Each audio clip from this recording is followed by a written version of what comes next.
Praise the Lord to everyone. ఈరోజు దేవుడు మనందరితో మాట్లాడేటువంటి మాట ఏంటనంటే, నేనిచ్చు నీళ్లు త్రాగు వాడెప్పుడునూ దప్పికొనడు, నేను వానికిచ్చు నీళ్లు నిత్య జీవమునకై వానిలో ఊరిడి నీటి బుగ్గగా ఉండునని ఆమెతో చెప్పాను. దేవునికి మహిమ కలుగునుగాక.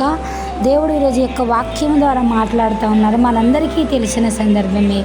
సమరయ స్త్రీతో దేవుడు మాట్లాడుతూ యొక్క మాట చెప్తా ఉన్నారు ఏంటనంటే, నేనిచ్చు నీళ్లు త్రాగు వాడు ఎప్పుడూ దప్పికొనడు, నేను వానికిచ్చు నీళ్లు నిత్య జీవమునకై వానిలో ఊరడి నీటి బుగ్గగా ఉంటాయని ఆమెతో చెప్పిండు. అయితే దేవుడు ఆ సందర్భంలో ఆమెతో చెప్పారు, కానీ కేవలం ఆమెకే కాదు కానీ ఈరోజు మనతో కూడా చెప్తా ఉన్నారు. ఏంటనంటే, అక్కడ ఆమెతో అన్న ప్లేస్లో నాతో చెప్పాను అని మనం ఒకసారి ఆలోచిద్దామండి.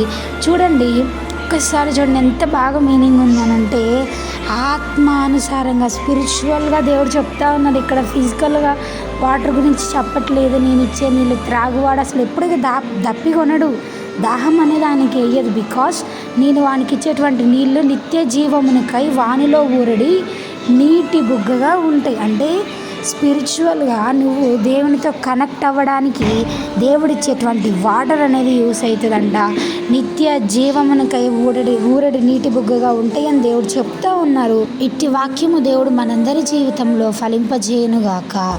ఆమెన్.